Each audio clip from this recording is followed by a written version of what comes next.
¿Por qué iría a juntarme con un otro si es que este segundo despide un fuerte esencia a oro? ¿Qué tiene de buena la tonta congregación? ¿Cómo están relacionados la alienación con los aliens? Desde el vellocino de oro hasta el verdadero Dios y su infinita cadena de carbohidratos. Llamarle a un desconocido hermano no siempre significa que mi papá tiene otra familia. Los saludamos a ustedes, hermanos, en nuestro podcast, Los Ojos de Tecolote. Estamos el día de hoy con el Negrete, con el Callis Flow y un invitado de lujo. Yo lo conozco como Camarón, pero en otros lados lo conocen como Papito Chulo, ven para acá. Dejaré que cada uno se presente personalmente, porque ¿quién mejor para hablar de uno que uno mismo? Si es que sabemos tal cosa. ¿Cómo ven este tema, chavitos? Abre bocas. Oye, pero a Camarón le vamos a decir Camarón durante todo el podcast. Por cierto, nunca te he dicho de otra manera, güey. En otros lados te dicen, en otros servers de Discord te dicen ¿cómo? Cabeza de Orfeo. Camarón.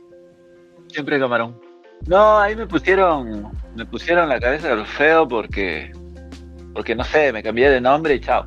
Pero siempre soy Camarón. En Instagram, en todos lados. Okay, va, búsquenlo entonces... en Instagram, tiene hace contenido ¿de qué? Platícanos. Tengo un Instagram que se dedica a hacer contenidos de arte, simbolismo, esoterismo. Se llama El Camarón Mitológico. Me encuentran así, Camarón Mitológico, chicos. Gracias. Por eso conoces al Negrete, son un par de esotéricos. Muy bien, qué bonito. Te vas a encontrar con este vato que no le gusta para nada. Es antirreligioso. Fíjate, su papá lo educó como antirreligioso. Su religión es ser antirreligioso, nada más sí. Y nada menos. Mira, soy un ferviente recalcitrante antirreligioso. En definitiva, de toda la vida. Esa es mi verdadera religión. A ver qué será lo anti qué tipo de religión, ¿no? Justamente abordaremos ese conceptazo. Pero antes, comentarios inaugurales, chavitos, ¿cómo ven? ¿Qué quieren decir el día de hoy ustedes de esta cosa llamada religión? Que cada vez hay más que la rechaza, pero más que no sabe que lo es. Parece que vivimos en una época medio esquizofrénica, donde la gente dice no ser religiosa, pero no sabe que tiene un tipo de religión que iremos descubriendo cuál es. Ok, bien, Negrete. Callis Flow, ¿tú qué ves? ¿Qué piensas? Cuéntanos. La gente es bien pendeja, estoy de acuerdo, la verdad. Bueno, pero acotado al tema de religión, ¿no? Digamos, ¿no? ¿O estás diciendo que los religiosos son estúpidos? Vaya, gran opinión, Gallito, muy bien. No, es lo que pero no, a ver, yo lo que te diría es de que estoy de acuerdo con Negrete porque la gente igual se apega a un misticismo que según ellos podrían asegurar que es como un misticismo que no tiene nada que ver con un dios, porque la gente está muy perdida en esa ignorancia, ¿no? De que, ay, pero es que si no es un dios, es otra cosa, no es religión. Y yo digo, vato, con que tú adores algo o tú creas en algo y al cual tú hagas devoción, pues ahí estás haciendo como un tipo de oración, ¿no? De rezo, según yo, o sea, por eso digo que la gente está medio pendeja. Okay. Pero bueno, a ver, empezamos definiendo la primera pregunta de este podcast, que pero falta el comentario de Camarón. Camarón nos va a dar pues su comentario que inaugural. haga su comentario introductorio con la pregunta, para ya ir empezando. Para darle rápido, muy bien. Sí, güey. Va. ¿Qué es una religión y qué no, Camarón? Querido Camarón. Yo creo que una religión, o sea, desde el término que creo que todos conocemos, el básico, que es el religarte hacia algo, ha cambiado durante los últimos 200 años. No sé cuánto es la modernidad. Yo creo que a partir de la Ilustración, más o menos, como que cambió mucho el acercamiento y el revisionismo histórico, se podría decir, de los textos de la antigüedad.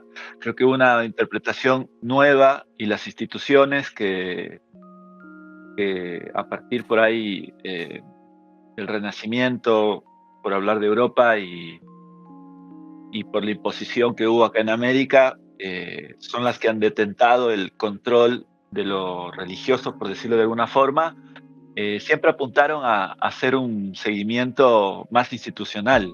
Entonces yo sí creo que hubo un cambio de lo que podría ser una idea más primitiva o primigenia, mejor dicho, de lo que es la religión. Para mí la religión sí es el hecho de religarse con lo sagrado, pero no en el sentido de que necesitas una institución en el medio que te diga cómo hacerlo, sino más bien es una experiencia de, de, de algo que te rebasa, que es algo que a veces es indescriptible. Hay un tipo que se llama Rudolf Otto, que es un teólogo, que me parece que es interesante. Más allá del tipo de ser teólogo, estamos hablando que está dentro de una institución como la católica. El tipo me parece interesante lo que dice. Él habla de lo sagrado como lo luminoso, como como algo indescriptible, que cuando te lo encontrás frente a frente, te cambia. Y me parece que por ahí sí viene lo que podríamos decir que es religión, que es más que seguir un camino, un ritual, es conocer, o mejor dicho, mediante el encuentro con aquello que es De lo que no tenemos que control, nos ¿no? da un terror, claro, con eso que es misterioso, por decirlo de un modo. Este tipo habla de que cuando te encontrás con lo luminoso, es la palabra que él usa, con aquello que no podés describir, que te rebasa, entonces te produce una fascinación, un terror, ¿sí? Entonces, yo creo que eso está anterior a cualquier doctrina, a cualquier institución. La historia pasó por encima de todo eso y nos dio lo que nos llega a nuestros días. Y también en la actualidad creo que está muy masticado, hay una sobreinformación de, de lo que de lo que podemos pensar que es la religión. Digo, no está ajeno a toda la circulación de información que recibimos en redes y demás, que te hace que mezcles todo. O sea, básicamente podés decir que tu religión es Stranger Things, ok, sí, puede ser, y le puedes encontrar la vuelta para decir que es así y Star demás. Wars, güey, hay gente que tiene la O religión Star de Jedi. Wars, claro. Entonces, creo que... Yo soy uno con la fuerza y la fuerza es una conmigo. Pero bueno, es un buen apunte este que haces, Camarón, justamente indicando que tiene que ver con lo indecible, ¿no? Con esta quinta esencia. Hay gente que me ha dicho que creen algo que es más grande que ellos mismos, ¿no? Yo también creo en algo que es más grande que yo mismo. Una vez vi un tipo que era más alto que yo y creí en él. Eh, más allá de mis chistes malos. Justamente estas descripciones, estoy peleando mucho con esas descripciones de la religión, porque son descripciones dentro del sistema religioso. Primer punto interesante, ¿no? Desde la antropología, este filósofo de cuyo nombre no quiero acordarme, el estructuralista clásico de toda la vida, el que tiene el chiste Levi de Strauss. Levi Strauss, que se fue a estudiar algunos pueblos en el Amazonas, encontró A Brasil. Sí. Brasil, encontró poblaciones de Brasil que no contaban con ningún tipo de, digamos, mito esotérico ni nada parecido, ¿no? Sus explicaciones del mundo y la realidad eran más bien mundanas y había una hipótesis, una pregunta fuerte que trae él en seguimiento con esa misma tribu. Hubo una gente que se preguntó, dijo, a ver, yo a esta gente les puedo explicar física cuántica pese a que no tengamos sistemas, pero encontraron que no solo no podían explicarles lo que era la física cuántica, porque esta gente contaba 1, 2 y muchos. No tenían el concepto del 3, tampoco tenían conceptos de instituciones como las concebimos. Es decir, no solo no pudimos explicarles la física cuántica, sino que tampoco podemos explicarles lo que fue una religión. Ya luego platicando, uno se va enterando y se va dando a entender, pero en principio, si quisiera hacer ese apunte de que todos estos cultos esotéricos que mal llamamos religiones no son una condición sine qua non del espíritu de las sociedades humanas. Es una cosa más bien característica de ciertas sociedades. La mayoría sí quieren, pero no todas en definitiva. Sí. Como ven. Entonces, ¿tú crees que no todas las religiones, bueno, más bien todos los grupos humanos tienen una experiencia de relación con un concepto de lo inefable o de lo que no tienen control o de o de algo así que es más poderoso que ellos? Todos tenemos experiencias con lo indecible, ¿no? Justamente hay una... Cuando tienes un pan, una bolsa de estas de pan, la cosita esa con la que se amarran, yo no sé cómo se llaman, estoy hasta la experiencia de algo indecible, ¿no? Es algo indecible. Todo aquello que no podemos nombrar es una experiencia, vaya. Recordemos el tema de los conceptos o el pleito que traía ahorita con la definición de Camarón de religión, es que toda esa definición opera dentro del sistema religioso. Es decir, para los conceptos y las palabras sirven para domesticar fenómenos. Me atrae más el concepto, por ejemplo, de Peter Sloterdijk acerca de la religión, donde esta pensaba muy etimológico, ¿no? Religión significa que se religa, es decir, es una operación social por la cual la gente se junta y se vuelve a juntar de manera reiterada. En ese sentido, creo que tiene apuntada bien Negrete, ¿no? O el Camarón, ¿no? Que tu religión puede ser perfectamente Star Wars, no en tanto que creencia en la fuerza, pero sí en tanto seguirse juntando con gente que es fan de Star Wars, ¿no? Eso se me hace una definición sociológica muy, muy operable. Aquello motivo por la cual la gente se junta y se sigue juntando de manera reiterada, en sí misma, ¿no? O sea, cuando la autoorganización de la social es un fin en sí mismo. No sé si me explico. Pero ¿cómo se diferenciaría todo eso? Concluye justamente en las formas las formas elementales de la vida religiosa que explicaba Durkheim, ¿no? Que decía de que, bueno, pues hacemos comunidad entre todo este grupo de gente que tiene una misma creencia y que al mismo tiempo va recreando una serie de tipos de prácticas que al final se terminan convirtiendo en tradiciones, no en rituales. Sí, yo lo veo así.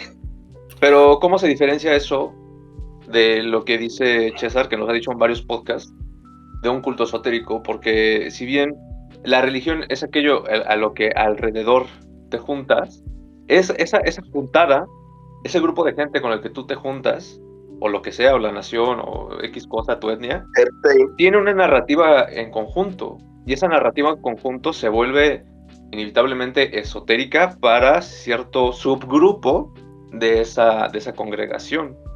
Esotérica en el sentido de que desarrolla un lenguaje que solamente entienden ellos, o una autorreferencia que se vuelve como súper poética o súper densa que nada más entienden entre ellos. Entonces, ¿en qué momento ese conjunto de gente que se congrega comienza a hacer algo que se separa de lo demás, güey?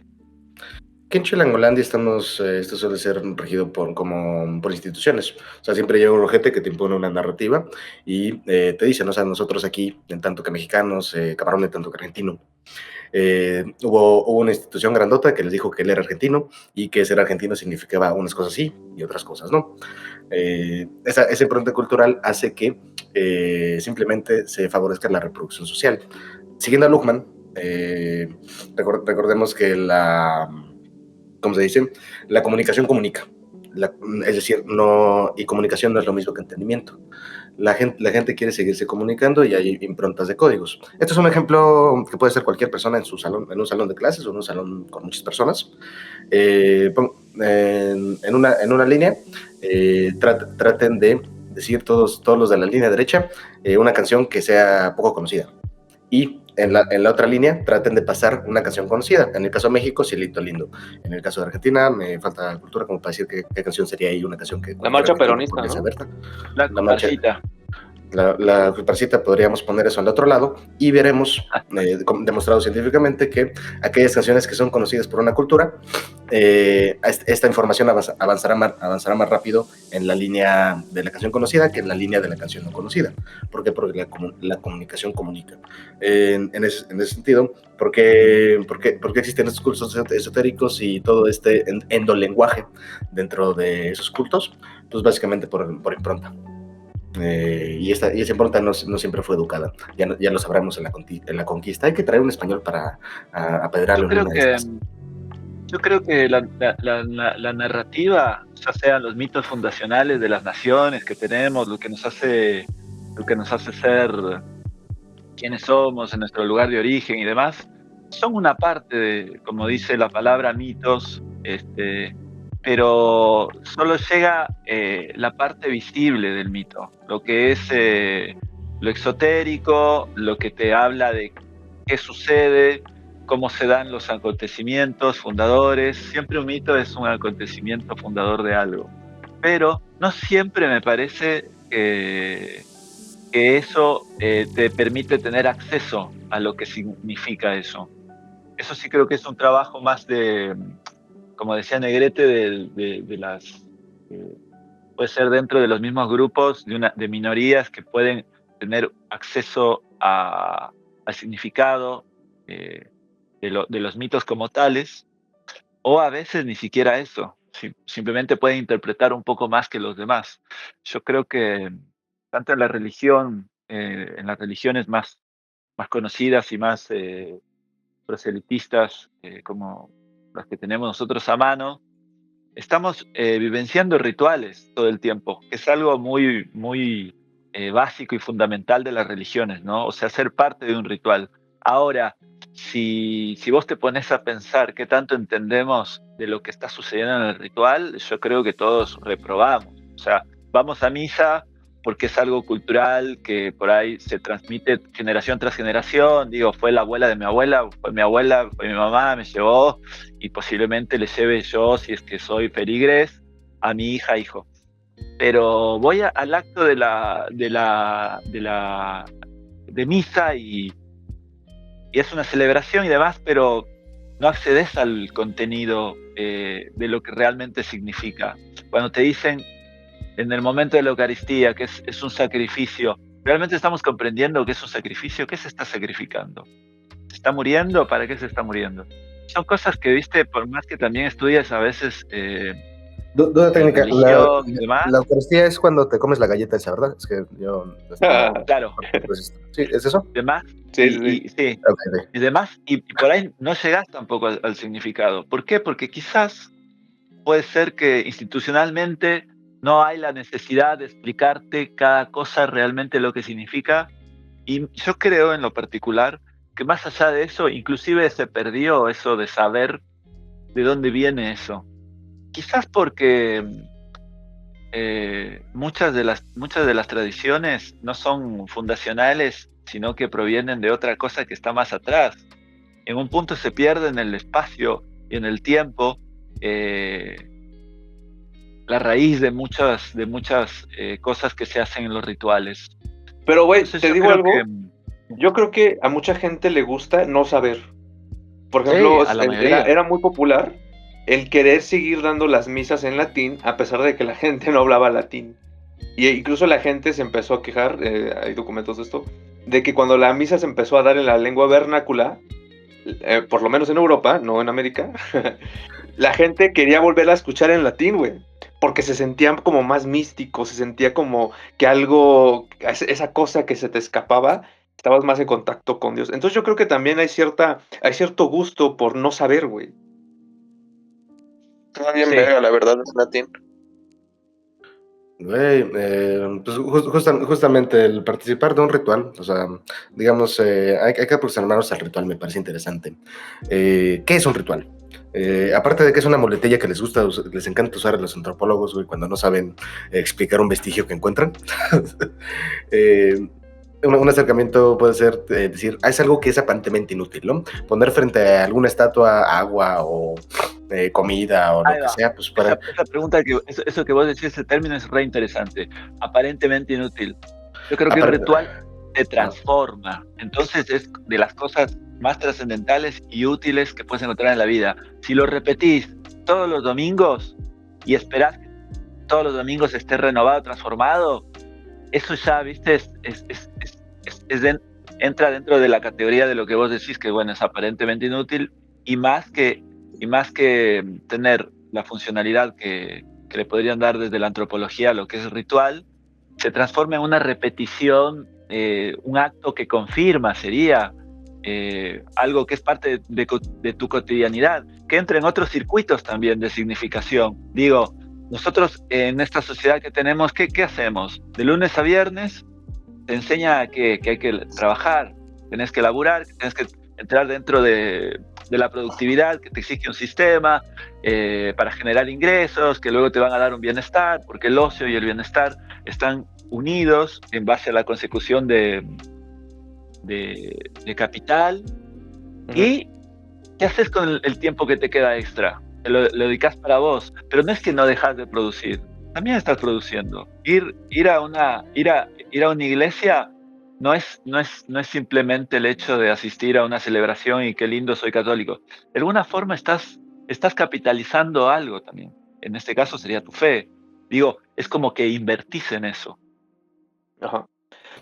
O incluso algo que también se puede señalar es de que este tipo de rituales no murieron en la modernidad, güey. O sea, muchas veces se dice que hubo un nacimiento de un tiempo lineal con las religiones abrámicas, ¿no? Y que eso Sí. permitió el poder proyectar al infinito y por lo tanto crecer al infinito con el capitalismo, ¿no? Y es por eso Sí. que tenemos aquí en Occidente un tiempo lineal. Pues yo creo que parece que no, güey. Parece que los godines cada lunes y cada viernes viven su propio ciclo de historia, güey. De lunes a viernes chambean, los sábados trabajan mediodía, los domingos se empedan o también los sábados, ¿no? Todo el Sí. tiempo tenemos tiempos cíclicos a pesar de que no parezcan sagrados. Pero es que yo me pregunto, ¿acaso para aquella gente de la antigüedad los ritos que tenían eran realmente sagrados? ¿O también los llevaban encima y los portaban con cierta ironía y con cierta obligación social, así como también nosotros trabajamos por mera obligación social y con cierta ironía? Preguntas a ustedes que son de esos esotéricos, ¿qué sería cosa tal como la sagrado, no? ¿De qué va mi pregunta? Por ejemplo, el entender de los católicos que yo veo, esto de sagrado suena como no lo toques, como algo delicado, como estar callado, ¿no? Digamos, uno entra a estos edificios chistosos llamados iglesias y ves que todo el mundo está callado y tienes que guardar solemnidad y todo ese desmadre. Y algo que vi, por ejemplo, en Tailandia, en los templos budistas, es justamente que allá no hay tal cosa. Allá la gente puede estar el monje predicando la palabra del Buda y tal, y uno puede hablar. O sea, no puede tener una charla paralela, puede tocar las estatuas, puede dejar una feria para la gente que lo ocupa. Es decir, es ¿qué tan necesario es la solemnidad como para aquello que llamamos sagrado? ¿Qué es lo sagrado? Oh my God. Mira, yo creo que para mí es ante todo una experiencia. Es una experiencia que la experimentas Como Starbucks, y ¿no? te A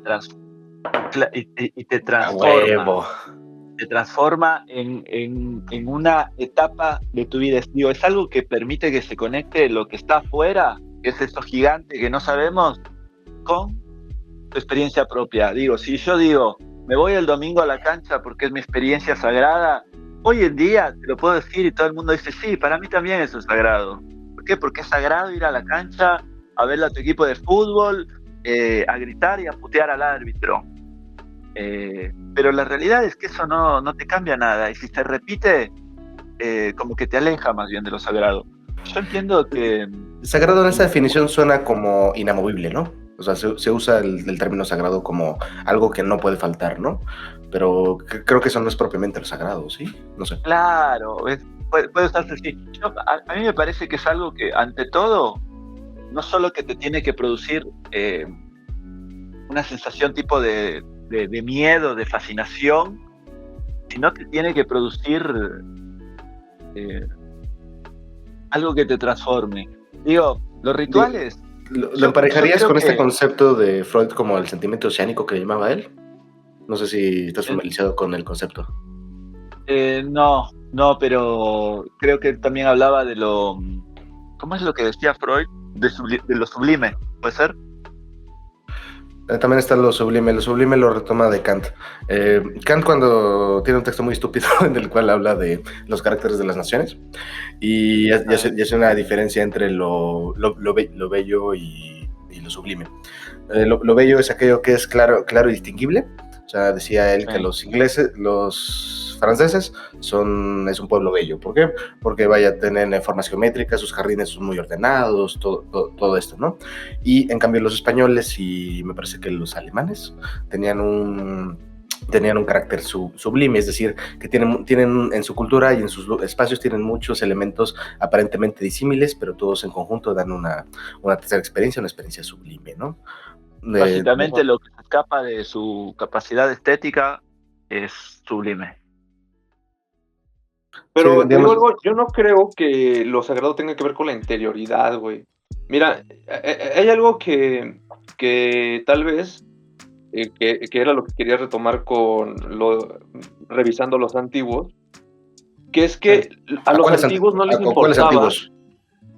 los antiguos, la antigüedad, ¿no? Como se dice Mi en la abuelito, militar. mi abuelito Los era de antiguo. Los antiguos, ese término fetichista para hablar de los griegos y de los asirios y de los babilonios, se Eres un refiere, mamador. sí, claro, se refiere a todos esos que estuvieron durante el Imperio Romano para atrás, básicamente, ¿no? Lo que quiero decir O sea, los es de olmecas. que también, ¿por qué no? Mm. Todos estos pueblos, todas estas sociedades, antes de la industrialización y todo este asunto, realmente yo no siento que estuvieran tan interesados por la interioridad. O sea, tú ves que la gente relata cosas interiores. En realidad no, eso comienza a pasar hasta pasada más o menos el Renacimiento. Si tú, por ejemplo, lees crónicas de guerra de medievales, por ejemplo, de las cruzadas o de las guerras religiosas, Sí. no ves realmente qué siente el soldado. Es como si un montón de cosas le pasaran al soldado. Como si muere el compañero, tomamos la ciudad en tal fecha, en nombre de Cristo y no sé qué. Y de repente, durante cerca de la Primera Guerra Mundial, ya comienza a narrarse la anterioridad del soldado. Y Sí. con baja moral nos encontramos y con hambre fuimos y no sé qué. Sí, debido Ese elemento de al giro interioridad. psicoanalítico, ¿no? Por ejemplo, Eso, en Europa. eso lo, Espérate, pero es que ese lo elemento habla Sloterdijk, ya que lo mencionaste, habla algo de eso también. es que ese elemento de interioridad, Y güey, cómo la cúpula celeste se rompe. A ver, ese cuéntanos, elemento camarada. no llega, digo, no Sí, es necesario negretos, para lo fuego. sagrado, porque lo Sí, sagrado y lo ritual se hace sí, a pesar de que tú no tengas ganas de hacerlo, cabrón. Tú vas sí. a misa aunque no te hayas bañado, bueno, de preferencia te bañas, pero tienes que ir, güey. Tú vas a comulgar, confesado y te confiesas a huevo y vas y lo haces. Tú vas a trabajar a huevo porque vas a trabajar. La interioridad no importa en lo sagrado ni en el ritual, güey. O sea, cuando estoy a dieta y me tengo que comer mis vegetales que no me gustan, ¿me dirías que es algo sagrado? Yo creo que no importa, güey. Puede estar o no estar esa anterioridad, pero lo sagrado se tiene que cumplir sí o sí, güey. Yo creo que Sí o sí tengo que comer brócoli. es una imposición también un poco. Sí, por eso también te causa miedo. O sea, es como cuando un ladrón se te entra a tu casa sin que lo invites, se te entra y no creo que le abras las manos, los brazos y le digas venite. Te da un poco de miedo porque es un intruso en tu espacio. Y yo creo que lo sagrado sí funciona un poco así, porque A mí me imagínate dijeron que los que cristianos siempre ponen la otra mejilla, entonces si se meten alguien a tu casa tienes que ponerla, te tienen que cachetear. te cachetea y algo más. Imagínate que, por ejemplo, sin ánimos de caer en ningún determinismo de estos que te dicen las sociedades primitivas y nada de eso, no. Pero si te fijas en muchas sociedades, o sea, de los que hablan los antropólogos, viste, en la selva o en Australia, etcétera, muchos te dan ejemplos de que las iniciaciones o los rituales, los más importantes son los rituales de paso, que se dan cuando, por ejemplo, en el caso de los hombres, consideran que ya están en un paso de niños a ser hombres, que suele suceder en 12, 13 años, entonces les enseña a cazar, hacen un ritual como para marcar ese momento. En el caso de las mujeres, obviamente, cuando tienen la primera menstruación, digo, son momentos en los cuales la sociedad como tal tiene que introducirte a otra etapa de tu vida y para eso se utiliza un Quieras o no quieras, ritual. güey. Exactamente, un ritual, ya sea una sociedad secreta de los hombres, la sociedad secreta de las mujeres, y en esas culturas funciona así. En ese momento vos aprendés el misterio, y cuando aprendes el misterio, sos parte de una narración mítica. Entonces ahí viene lo interesante del mito, que como lo conocemos ahora, que es una narración de que nos cuentan la historia de nuestros países, básicamente, que siempre hay el soldado, ¿viste? Que hace cosas épicas, que siempre es, no sé, es el soldado más raso de todos, pero hace la cosa más épica que cualquier general, y se lo recuerda solo en las narraciones. Bueno, lo mismo. En ese momento no sucede eso, sino que en ese momento te está diciendo, vos estás pasando por esta puerta a otra etapa de tu vida, entonces sí te estás transformando, ya no sos el mismo. Y por eso estás acá con nosotros con la máscara, que te estamos enseñando lo que antes no sabías. Entonces el saber ese momento, esa es la experiencia con lo sagrado. Algo que obviamente debe ser terrorífico, pero te transforma. Te iba a preguntar, mira, Mitos y Leyendas es un juego de cartas que está muy bueno. Extraño mucho que lo impriman porque era de aztecas, pero también creo que cabe hacer la decisión aquí, ¿no? No me acuerdo cuál era cuál, pero el mito creo que era necesariamente falso, y la leyenda podía o no tener algún vínculo con la realidad, ¿no? ¿Al revés era? Ok. En ese sentido, o sea, el mito y la leyenda, pues vaya. Razón, claro. No, está bien. En esa lógica tuya tenés razón. Claro, la leyenda es algo que comparte un poquito de realidad. Que podría no ser realidad, o es cuando menos verosímil, ¿no? O sea, en el momento que Hércules mató a un león, pues sí puede ser que algún tipo de alguna manera se les haya ingeniado para matar un león, ¿no? Pero cuando secuestra al vellocino de oro, pues vaya, no hay cosa tal como un vellocino de oro. Los que no saben qué es un vellocino, es un tipo de borrego. No hay cosa tal como un borrego dorado. Puede que fuera un poquito más amarillento su pelaje, quién sabe, ¿no? El tema es la función del mito o el estructurador. Dato curiosísimo. Los cristianos de Davis, o sea, gente genuinamente cristiana, decimos en el psicoanálisis, en el esquizoanálisis, que no son susceptibles de psicoanálisis. ¿Por qué? Porque justamente cuando tenemos un mito o leyenda, o sea, mito y leyenda son simplemente tipos de narraciones, es una distinción científica simplemente para decir qué tan verosímil puede o no ser la narración. La impronta de esa narración en los cristianos no los hace susceptibles de psicoanálisis, porque cuando uno va a psicoanálisis o terapia, lo que sucede es que uno tiene algún síntoma. Ese síntoma tiene que ver con no poder narrar o explicar alguna cosa que le sucede al uno. Los cristianos no suelen ir a psicoanálisis, y tampoco les sirve, porque ellos siempre tienen un dicho para todo. No sé si en Argentina también pasa, pero aquí en México la gente generalmente cristiana tiene un dicho para lo que tú quieras. No sé, un clavo saca otro clavo, cuando apuntas con el dedo, tres te señalan a ti. Tienen toda una estructura narrativa que define y deforma sus cuerpos, ¿no? Entonces, ¿qué estamos viendo aquí? Nuevamente, a través de estos cultos esotéricos, pues estamos viendo una impronta que se me antoja necesariamente violenta, ¿no? Al menos con lo que solemos mal llamar religiones a día de hoy. No sé cómo ven, chavitos. ¿Qué tal si pasamos a la siguiente pregunta? Espérate, a ver. ¿Cómo que violenta? ¿Violenta porque eres un refranero, así como Don Quijote, o qué?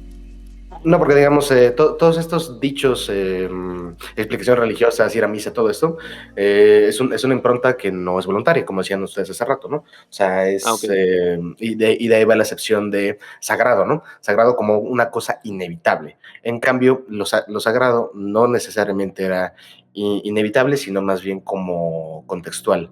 Siguiendo con la línea que decía Camarón de que hay rituales de transición de etapa adulta. En ciertas sociedades hay rituales de transición. De hecho, aquí, eso es lo curioso que nos pasa ahorita en Occidente, ¿no?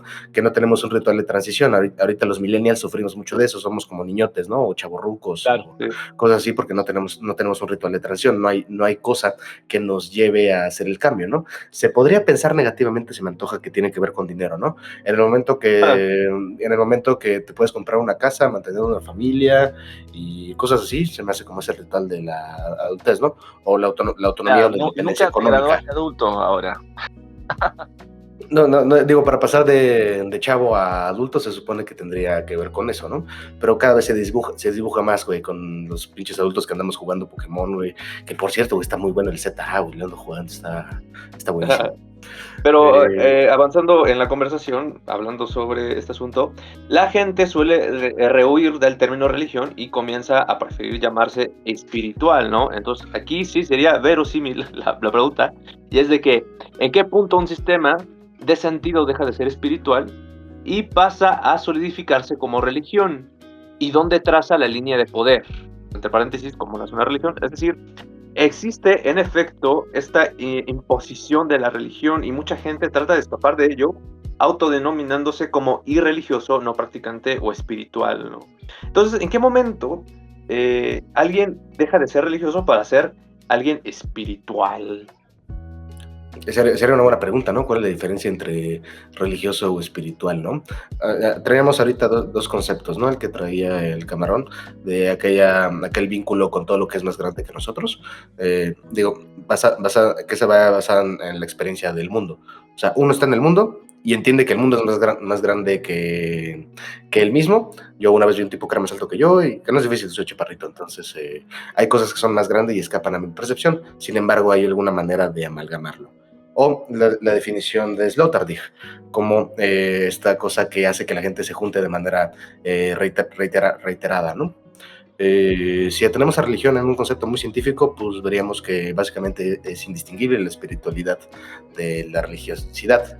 Ahora, si esta espiritualidad la caracterizamos como a los güeyes que creen, los horoscoperos, los que creen en el horóscopo y la chingada, pues son una suerte de idiotas esotéricos, ¿no? O sea, yo soy Capricornio y eso significa que soy cornudo, no sé, jamás he entendido de qué va o cuándo tomarlo.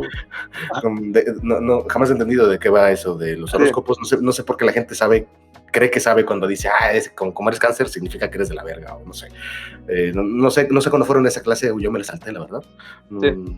Pero fíjate, es muy verosímil lo que dices de que son idiotas esotéricos, idiotas en el sentido de que son cosas que se preocupan por sí mismas. Y yo creo que es por eso que la gente rehúye la espiritualidad, porque es algo que les encaja y les reconforta en su individualidad y su interioridad.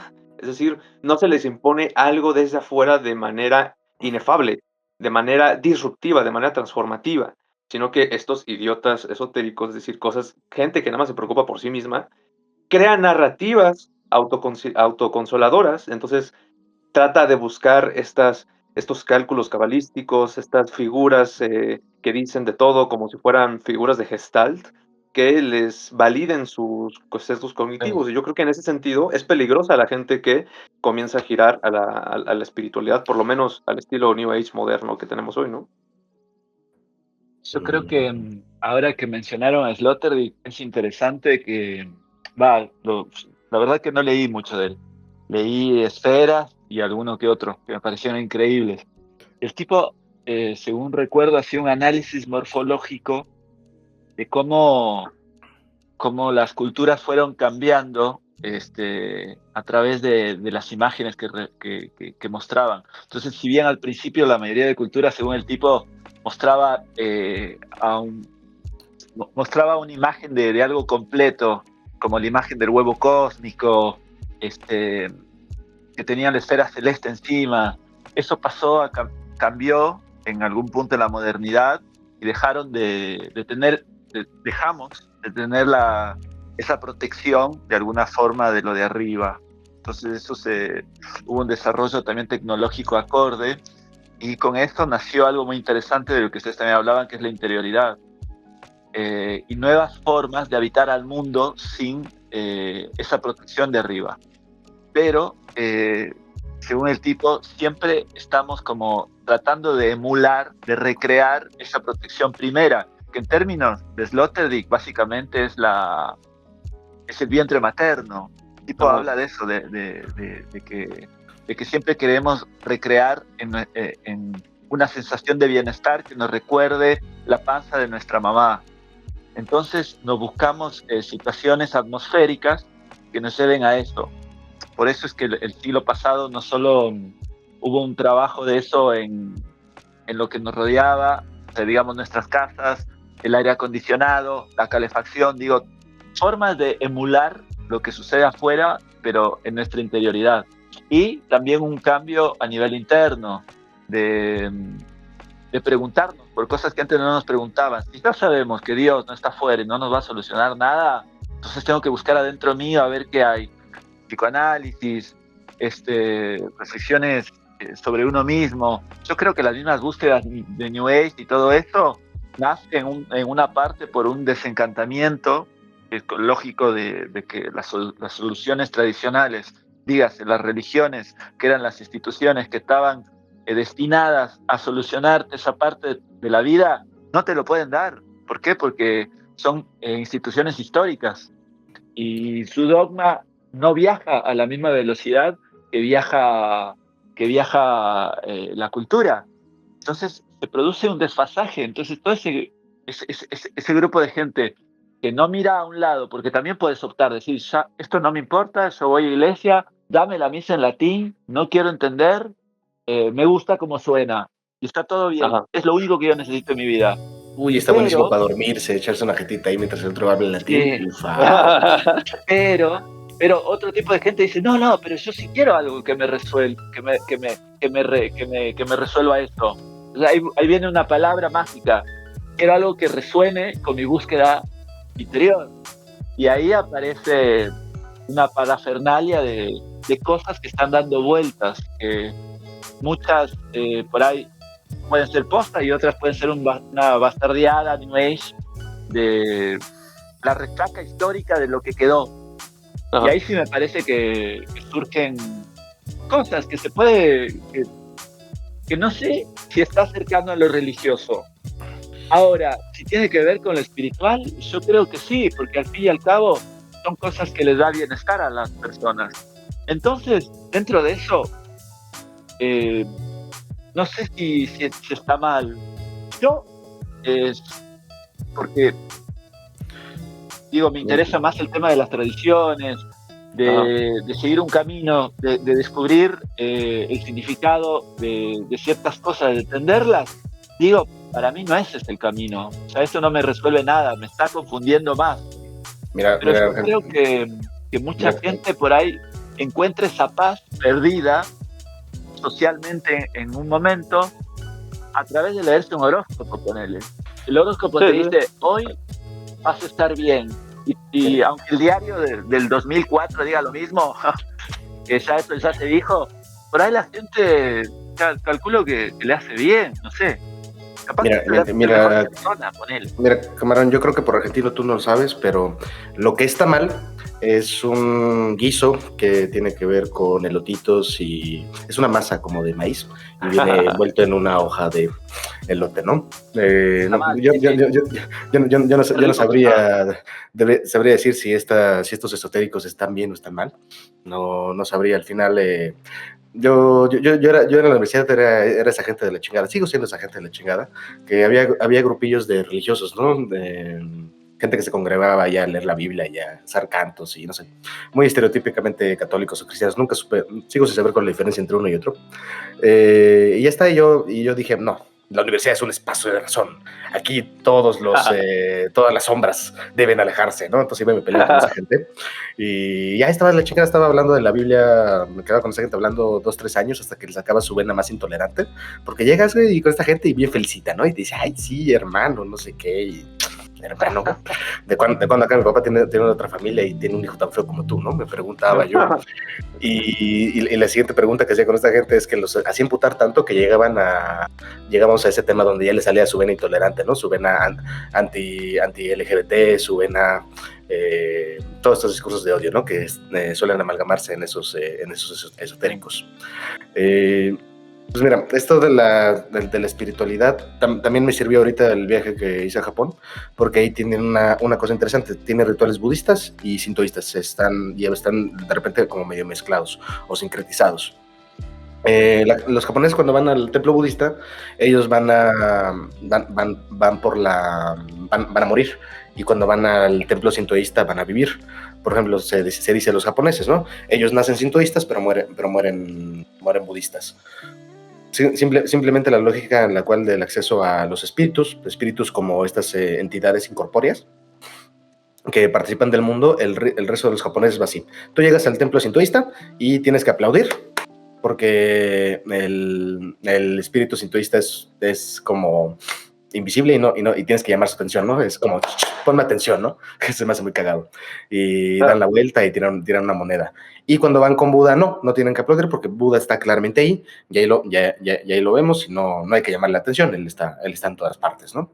¿Qué pasa? Obviamente esto habla de cosmovisiones lineales y circulares, ¿no? Tiempos sociológicos del tiempo gramatical. Pero, ya se me olvidó lo que les iba a decir, güey. Simplemente estaba presumiendo que fui a Japón. ¿Qué? La diferencia entre los esotéricos y religiosos y que la diferencia provocas entre a la gente. Eso, sí, la diferencia entre esotérico y religioso es que religioso es la gente que se juntan, y el esotérico simplemente tiene esto que decía Camarón, ¿no? Tiene un mito, una leyenda que se aprendió. Es como esta gente de los fandom tóxicos, ¿no? O sea, por ejemplo, es lo que estaba viendo el otro día. Yo pierdo mucho tiempo viendo videos de Star Wars, pero mucho tiempo. Y te juro, güey, puedo hacerte una historiografía completa de Star Wars, de dónde sacan los libros, de dónde sacan los cómics. Básicamente tengo un doctorado en historia de Star Wars, antes especializado en los 1000 años antes de la batalla de Yavin, ¿sabes? ¿Cómo de distinto es todo lo que yo sé de Star Wars respecto de aquel que sabe tener conocimiento paralelizable de la Biblia, ¿no? Yo veo que no hay esencialmente ninguna diferencia, porque ambas son simplemente narrativas de las cuales yo doy cuenta que son falsos, ¿no? A menos que llega aquí un Jedi y me ahorque y yo le diga Hard Daddy o algo así. No sé, yo los vería como indistinguibles en ese sentido.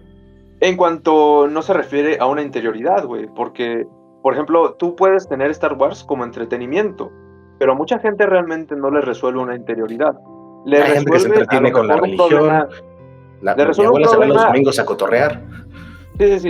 Le resuelve un problema, por ejemplo, de congregación, de identidad a lo mejor. Pero tal vez no le resuelve un problema de interioridad como si lo hace una religión. Y a veces yo voy a una religión. Hacemos una cosa.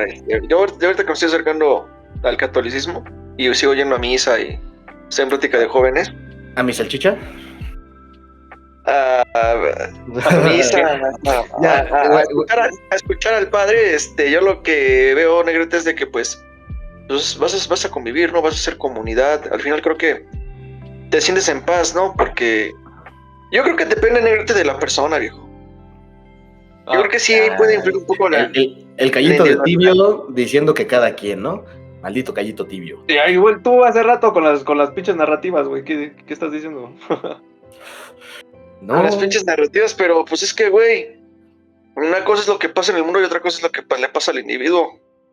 Y lo que pasa en el mundo pasa en la iglesia, yo supongo, ¿no? O sea, claro.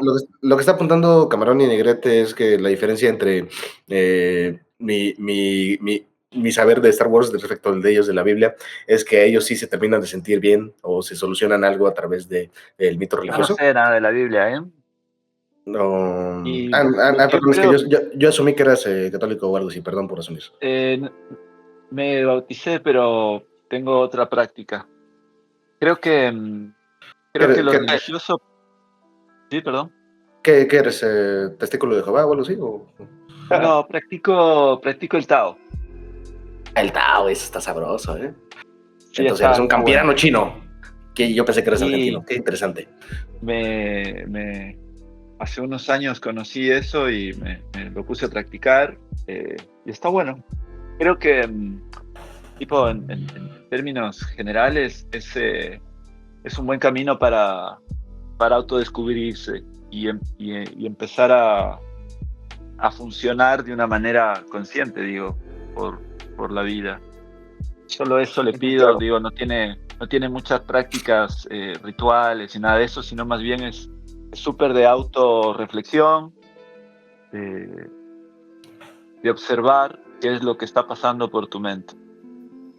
No, pero sí que rituales taoístas, ¿no? Digamos, en ese caso, digamos, así como lo dices, pues más que estar practicando una religión, siguiendo la pregunta, ¿no? Más que practicar una religión taoísta, en tanto que solo lo haces tú solo y tu reflexión del Tao, pues más bien eres dicho así como lo dijiste, no quiero ofender ni nada, pero sí serías un idiota en el sentido filosófico, ¿no? De alguien que solo ve por sí mismo y que practica el taoísmo porque no te congrega y no te religa nada. Simplemente pues estás ahí en una suerte No, de pero sí autonarrativa. practico con un grupo de gente. Digo, es algo colectivo. O sea, para que haya llegado a mí y para que se pueda practicar, tiene que ser algo grupal. Si no, ¿qué vas a practicar? O sea, es difícil hacerlo solo, sin que sea algo tuyo. ¿Viste? Hay gente igual que dice, yo me creé mi propio Dios y mi propio Dios es así asado y cocinado. No, esto es más bien... El verdadero Dios es de estudio. es el monstruo gigante de espagueti y su línea infinita de carbohidratos. Pero bueno, habiendo aclarado eso. No, pero pasamos a la siguiente pregunta porque hay que responderla, güey. Sí, nada más una cosa. ver. Nada más ya hablando en serio, nada más una cosa, espérame. Nada más una cosa, rectificando, obviamente, que obviamente lo que dije contradice todo lo que dije en el anterior podcast. Yo la verdad, si voy a misa es porque creo en una subjetividad colectiva, en el colectivo, en hacer comunidad, en convivir con los demás, justamente. Que el mundo se rija bajo una subjetividad Callito va los domingos a ligar a la iglesia, muy bien. Es otra cosa, o sea, no puede ser entonces que, como tal no depende del individuo, por supuesto, ahí fue una mamada lo que dije. Esto puedo decir, lo dije de broma, dejémoslo en eso. Callito está aprendiendo a descubrirse y transformándose. Sigan el proceso de Callito aquí en el Tecolote Podcast. Sí, sean más comunales, muchachos. No sean tan pinches egoístas y envidiosos como estos pinches pendejos de los evangélicos, como que los chesaristas. Sí, estos güeyes son una mamada, la verdad. No les hagan caso. Pero sí, negrito, o sea, ya oyeron a Callito, son comunistas. Sí, se puede, sí. Obviamente, primero, en capital. Católico comunista. Católico, socialista, comunista, franquista. Ándale. Ya te pregunta, porque esto es muy verosímil para este momento y para Cayo, para que se pregunte, para que reflexione sobre esta pregunta. Mira, ¿la religión es una tecnología de control narrativo o un manual práctico para sobrevivir el caos de estar vivo? ¿Es acaso la religión un manual que ya está hecho, un camino que ya está hecho para que tú ya lo recorras y esté facilito y te ahorres el trabajo de tener que cuestionarte, de tener que construir tus propios dogmas, de tener que investigar, y ya nada más te dicen la misa en latín sin que la entiendas, y ya pues, ya fuiste al cielo, güey, no tuviste que hacer nada más, güey? Que suena bien chingón el latín, güey. Yo sí quisiera escuchar una misa en latín, pero bueno. Una música. Yo quiero responderla primero, ya que tomé la palabra. Yo creo que la religión en este caso, pues trata de explicar el mundo, ¿no? O sea, de acuerdo a su tiempo, ¿no? De acuerdo a su contexto.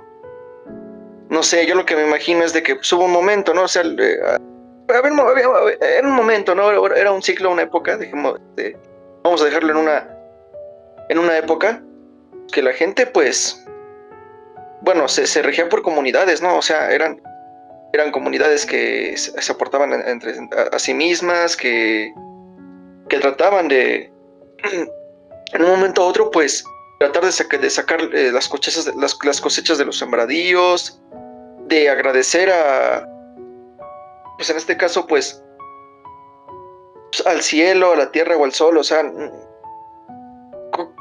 el nombre que le quieran poner, ¿no? En ese tiempo, en ese entonces, pero pues ahí la religión tenía que explicar justamente qué es lo que estaba pasando, ¿no? Sí, como una tecnología didáctica, ¿no? A ver, ¿por qué hay 4 estaciones, güey? ¿Cómo le explicas a alguien que no entiende que estamos en una roca que da vueltas alrededor del sol y la chingada? ¿Cómo le explicas a alguien que se cultiva de marzo a abril y en definitiva hay tiempos muertos en diciembre y la chingada? O sea, ¿cómo explicas eso, no?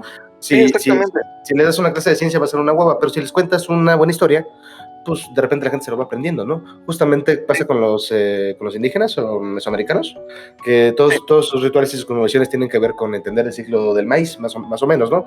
De que se tiene que cultivar y baja el yachilán y bla, bla, bla, ¿no? O sea, sí como una tecnología de didáctica podría ser, ¿no? En un origen al menos.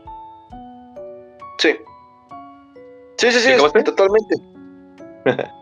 César ya acabó, yo sigo nada más en esto, ¿no? De que y cambia, ¿no? Cambia esto cuando dices, pues, ok, Lo que me pide el mundo es que trabaje, de que haga riquezas, Que te pongas a chambear. de que pongas a chambear, sí, échale ganas.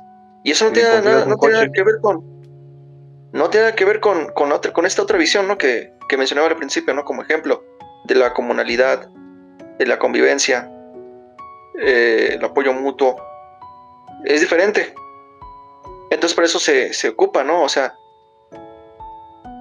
otra visión del mundo, como tú dices, César, otra tecnología didáctica. Ajá.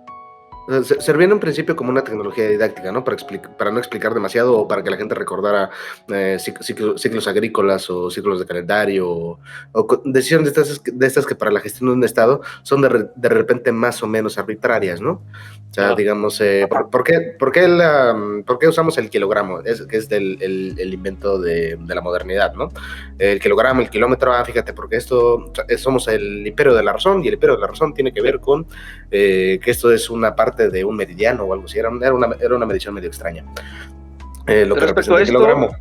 Y antes arbitrariamente, pues los ingleses que siguen usando foots de pies y millas y la chingada son literal medidas de pues, el rey de turno que hizo la explicación, ¿no? O sea, son medidas arbitrarias y la explicación y la justificación de las medidas arbitrarias pues viene por parte de un mito, ¿no?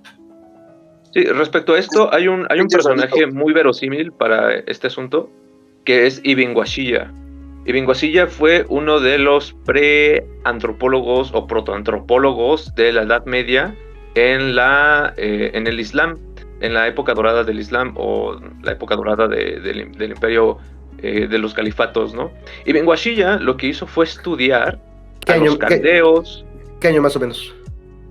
Ay, no me acuerdo, güey, seguramente como el siglo 9 o 10. 9 o 10, claro, por ahí. 5-9, el esplendor con la dinastía Omeya, ok, va. Y Ibn Washiyya estuvo estudiando a los caldeos, es decir, a la gente de ahí de Tigris y el Éufrates, a la gente de Nabatea, que es por ahí de donde está Petra, a la gente de Canaán, de Fenicia, etc. Y lo que descubrió fue varias recopilaciones, hizo varias recopilaciones de las costumbres de cada lugar y cómo estas estaban muy fusionadas con tecnologías de cultivo, tecnologías de organización social o propias tecnologías de manipulación de la naturaleza para hacer medicinas, para hacer metalurgia, etc. Entonces él recopiló diversas cosas, e incluso hay libros que se le atribuyen a Ibn Washiyya, que en realidad no son de él, pero son como libros mágicos, ¿no? Y uno de estos personajes que se le parece mucho en este aspecto, que es como alguien antropólogo que busca las razones de los relatos que al mismo tiempo se cruzan con la tecnología y la manipulación de la naturaleza, era un personaje que se llamaba se me fue el nombre, güey, pero le voy a decir Al-Qurtubi, porque ese es el nombre más genérico. Al-Qurtubi era un cordobés que viajó hasta Bagdad, recopilando todo este saber, y recopiló un montón de cosas y de manuscritos y de libros que ahora sería un agasajo para historiadores, antropólogos, si es que esos libros se recuperaran. Y es que encontró diversas costumbres en los pueblos, y una cosa en la que he estado experimentando es de que consiguió una costumbre, un ritual que se llama el ritual de la naturaleza perfecta. Este ritual es muy curioso porque haz de cuenta que es poner una mesa. Pones una mesa, pones 4 vasos de vino, un postre, porque haz de cuenta que un pedazo 4 vasos de vino, eso ya tienes toda mi atención, sigue por favor. Totalmente, güey. Pones un postre, pones un pedazo de mantequilla de vaca, y lo endulzas con aceite de sésamo, aceite de nuez y aceite de avellana. Y entonces el ritual consiste en cada cierto tiempo juntarte con los compas, poner los vasos de vino, decir ciertos nombres, ciertos rezos y juntos comerse ese postre, güey. Pero todo esto con la condición de que la casa donde lo estén haciendo esté pulcra. Entonces se me hace muy curioso porque en ese momento pactas para que se aparezca un espíritu súper sublime con la condición de que te pongas a limpiar la casa y que se junten a tomar, güey. Eso está muy... Yo sí podría creer en un dios que me tuviera con 4 vasos de vino pedo todo el día. Ese es mi verdadero dios, güey, ya. Pero Bardi. Jalo. Y eso es como los manuales de religiosos, ¿no?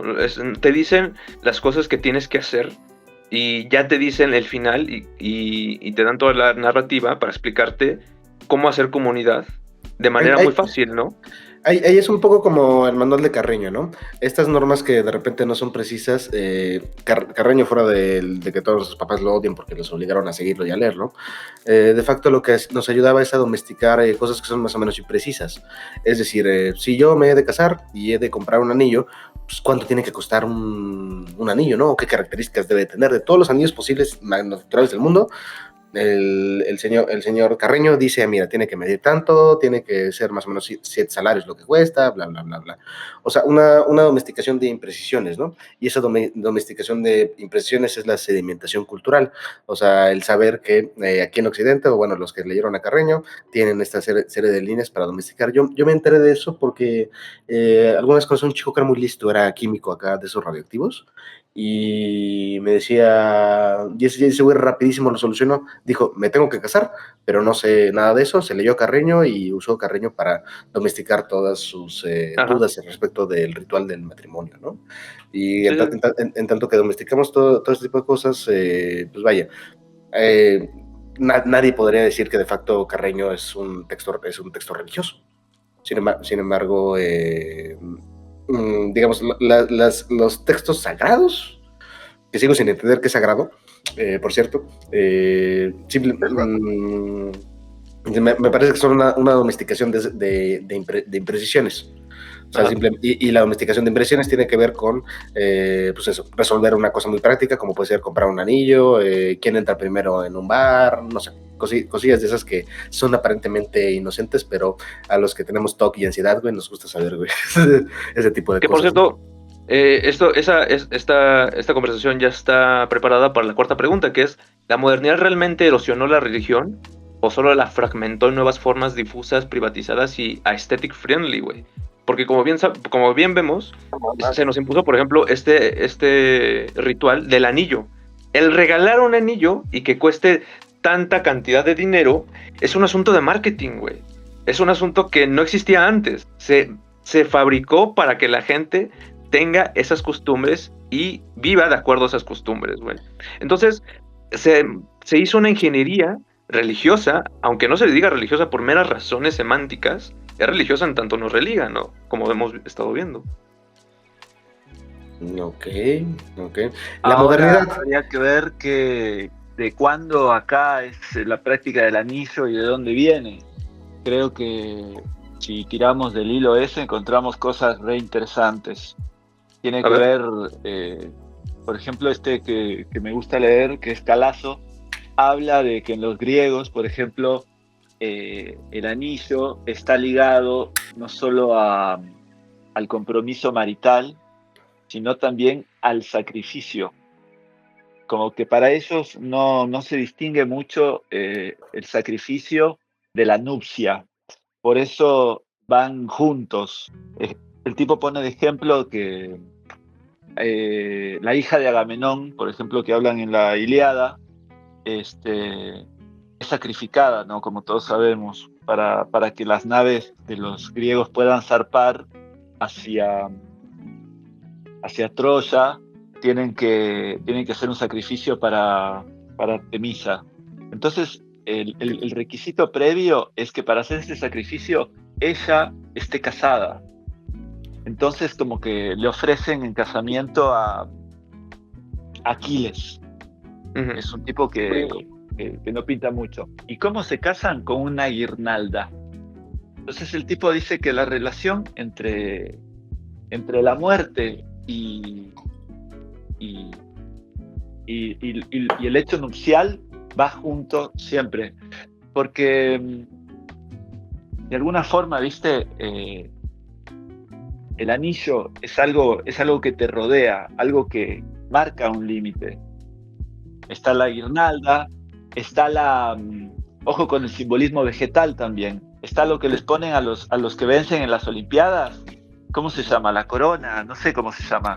Sí, la corona de olivos. Tiene un nombre, sí, bueno. Eso es parte del mismo simbolismo. O sea, habla de que pasa de los Pero animales. yo no creo que seamos herederos de eso mismo, güey. Pero es que también tiene una operación administrativa, ¿no? O sea, las chicas que tienen un anillo en el dedo anular es un código para que todos los que andamos ligando Quiere por decir, doquier, güey, entendamos que a esa no hay que ligarla porque se supone que porque, vivimos en un sistema monogámico, ¿no? Yo también exacto, porque está marcada de algún modo. O sea, es parte de, por decirlo mal, es una propiedad. Pero El aquí, por ejemplo, compromiso. podríamos entrar en la cuestión de si somos herederos o no de esa misma tradición, güey. Y si no es más bien una reinvención que rimó con eso sin querer. Porque hay gente que puede decir, bueno, es que no se trata de tener una herencia filial en las costumbres, sino que simplemente son lo mismo en tanto tienen la misma esencia y la misma operatividad. Entonces, habría quienes reniegan de que el anillo de matrimonio tenga en efecto esa filialidad con los mitos antiguos, y otros que dirían, no, es mero invento capitalista bastardo. Es que para decir que somos herederos de eso tenemos que ver que sería lo mismo que decir que el ritual de matrimonio se ha entendido igual desde algún periodo de tiempo, ¿no? Y recordemos que el matrimonio no ha sido eso. Por ejemplo, esto que nos decía el camarón, ¿no? De que la griega esta que le ofrecieron en casamiento a otro objeto, o sea, pues según yo, uno se casa con una persona cuando lo decía activamente, ¿no? Y hoy en día, digamos, el matrimonio, hoy en día, es un contrato entre particulares para compartir matrimonio. Eso es objetivamente el ritual del matrimonio ante el Estado. En los esotéricos, esto los cristianos, significa la conjunción de almas para la eternidad. Lo que nunca he entendido es justamente, dicen, hasta que se muera. Entonces, ¿qué Mira, pasa? eso quiere decir. Cuando enviudas, luego te puedes volver a casar. No. Pero ¿Y qué pasa? eso ¿Y justo qué pasa dice, con, hasta la muerte. O y sea, cuando, tiene que verlo. y cuando vayas al cielo, te vuelves polimoroso? O sea, ¿das cuenta? Si yo tenía mi esposa y ya estoy en el cielo y ya nos morimos los tres. No, O sea, cuando te en el mueres cielo te estoy con casas los con tres. Dios, güey. Cuando te mueres te casas con Dios. Cuando me muero me caso con Dios y el Dios es hombre y eso es matrimonio homosexual, güey, malditos sean, güey. Porque Dios es hombre y es un padre y es iracundo. Aparte es una relación tóxica casarse con Dios, güey. Sí. Pero bueno, o sea, para decir que somos herederos tendríamos que decir que se entiende lo mismo matrimonio, y yo creo que más bien no. En el medioevo, o sea, el matrimonio sirvió para literalmente hacer que las mujeres no fueran, las mujeres tenedoras de patrimonio no lo tuvieran, y esto fuera atravesado o heredado o transitado para los hombres. Era una forma de quitarle patrimonio a las mujeres, quitarle patrimonio a las mujeres en el medioevo europeo, por supuesto. No siempre que seas medioevo es necesariamente europeo, ¿no? El medieval solo sucede en Europa. De hecho, las mujeres precisamente juegan un papel importante como instrumento de la religión. Por ejemplo, aquí en América, cuando se colonizó América, al principio eran puros hombres los que llegaban a América, güey. ¿Por qué? Porque era un viaje peligroso, güey, y era tardado, y era una tierra inhóspita en donde llegaban indios y te aventaban flechas hacia la verga, ¿no? ¿Quién quiere tener a mujeres aquí? Se las van a chingar y valió la morra, ¿no? Entonces, cuando pasó el tiempo y se empezó a poner más orden en América, se comenzaron a mandar mujeres. Más orden, maldito colonial de cagada. Está diciendo que los indígenas, güey, eran unos las cosas se calmaron, güey. Se acabó la peste un ratito, se implantó la ley un poco. Bueno, se implantó, de hecho, también gracias a que llegaron mujeres, güey. ¿No? Pinche Pax Hispánica, tú y Pax Hispánica vayan al diablo, güey. De hecho, el orden imperial se logró imponer gracias a que llegaron mujeres, güey. Entonces, ese orden religioso también es gracias al intercambio de sexo y de patrimonio que pasa gracias a las mujeres, güey. Y si no fuera porque mujeres llegaron a huevo a América, no hubiera habido tal mestizaje o tal integración al imperio, güey. No, pues digamos, en el tiempo de colonización española, el matrimonio era para hacerlos con personas, es decir, para casarte como mujer indígena, ya llegó el blanquito barbado, güey, aquí a tu tierra. Y ese blanquito barbado, pues de repente participa de otro estado, que es la corona española. Yo, para participar de ese estado, primero me tengo que ser católico. Me tengo que bautizar, en vez de llamarme Ixtlilxóchitl, me tengo que llamar ahora María Juana.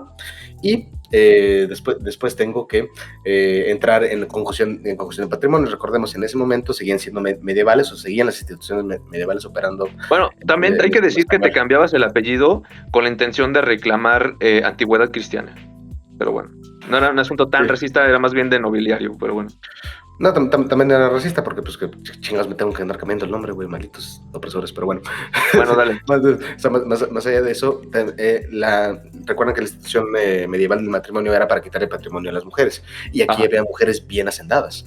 Entonces, justamente el matrimonio al estilo católico que nos trajeron los gachupines, tiene que ver con quitarle patrimonio a las mujeres también. Ajá. Sí.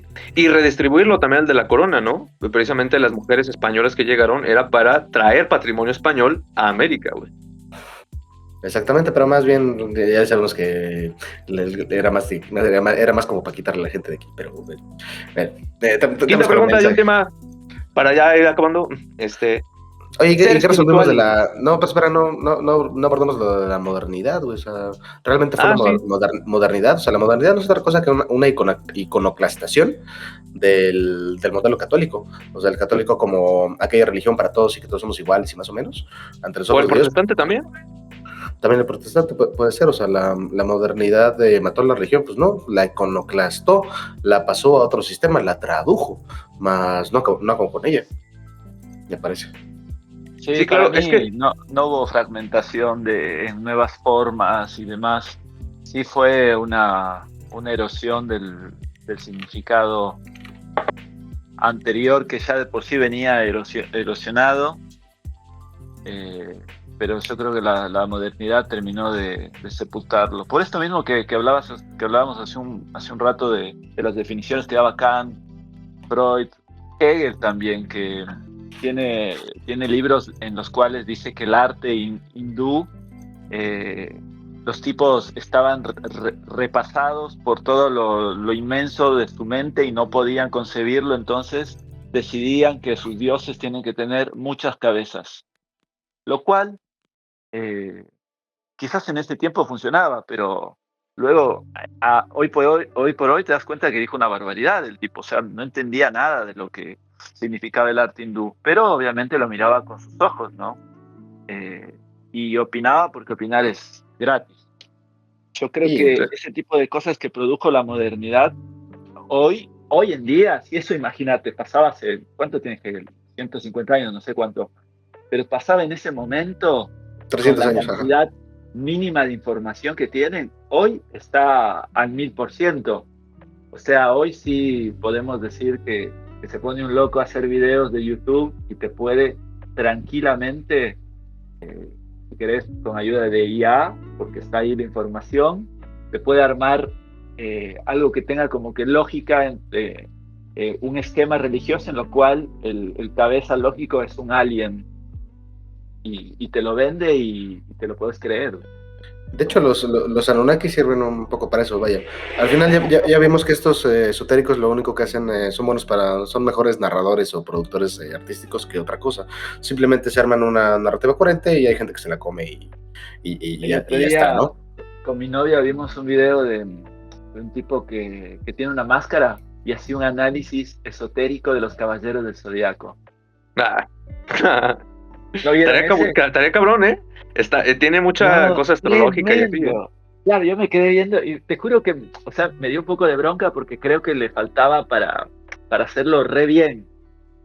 Pero el tipo ya tenía todos sus gags de hablar de forma espiritual, no sé qué, pero, o sea, lo puedes hacer, digo.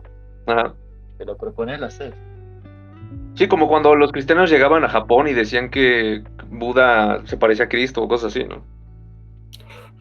Sí, justamente era una suerte de sincretismo, querían hacer algo parecido, ¿no? Pero el tema es, esos son los católicos siendo los infelices que siempre han sido, con esto que decíamos en el podcast de catolicismo, de que pues ellos son unos perversos tan horribles que como la verdad es una, y es la que viene en el libro abrámico, pues tratan de adaptar con unos argumentos, unas pinches marometas argumentales rarísimas, para decir, claro, Buda en definitiva dijo lo mismo que aquí.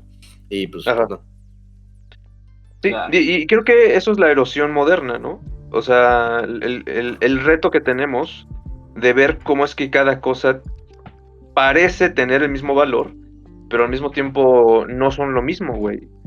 Entonces, ¿cómo resolvemos ese asunto? Y es por eso que parece que se erosionó la religión, porque las religiones institucionales se erosionaron para dar paso a nuevas narrativas, como Star Wars o Caballeros del Zodíaco, ¿no?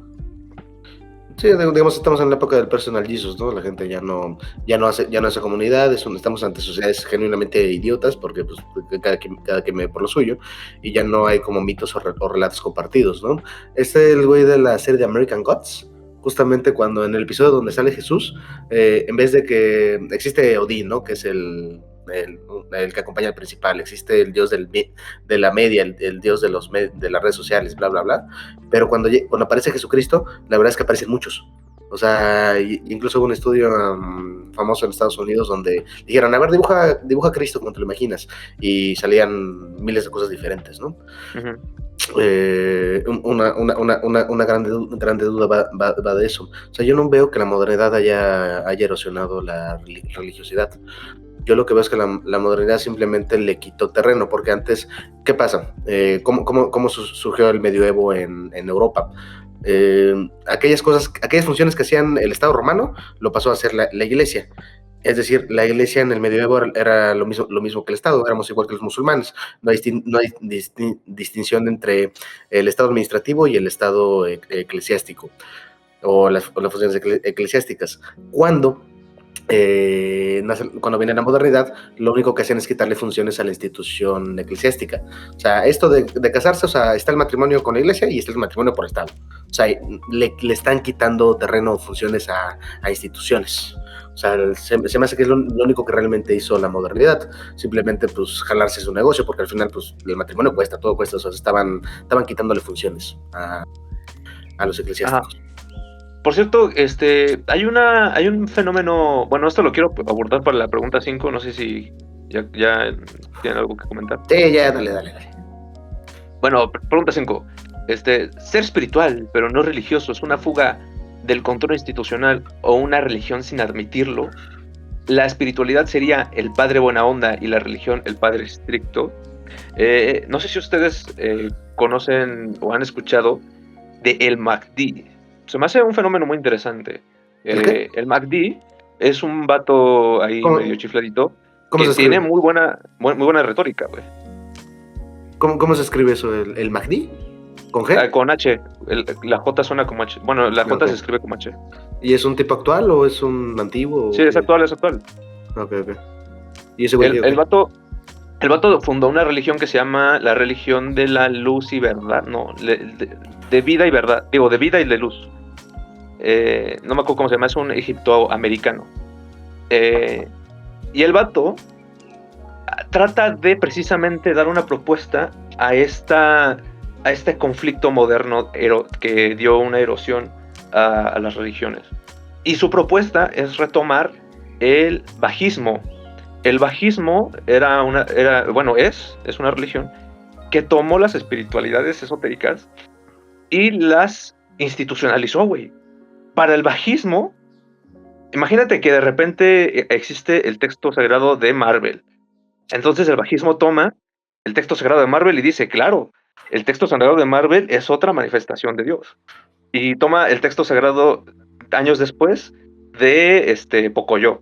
Sí, el texto sagrado de Pocoyo es una nueva palabra de Dios. Entonces convierte las cosas idiotas, es decir, las cosas personales, en cosas públicas y las integra a su dinámica. Entonces, lo que pasa... Me has iluminado, Pocoyo es ahora mi verdadero Dios, ¿cierto? Ajá. Pero no es que sea tu verdadero Dios. Es lo mío. Si no crees, respeta, por favor. Se suma, güey.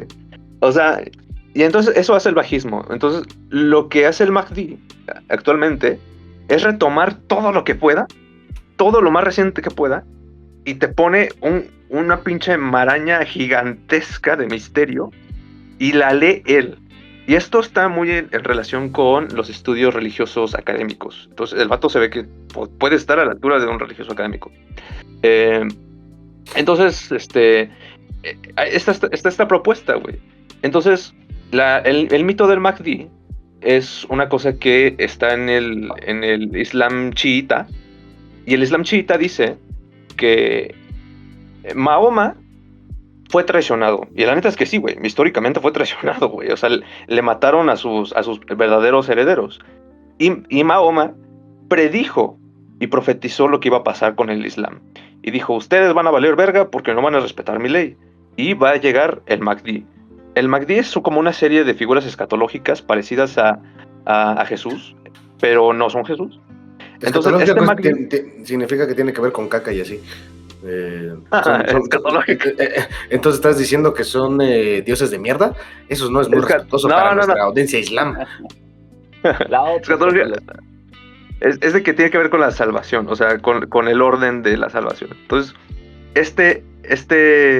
esta figura va a llegar y te va a decir cuál es la ley, la nueva ley y la nueva interpretación. Entonces, va a llegar y va a tomar las cosas idiotas y las va a juntar en una sola cosa, pública.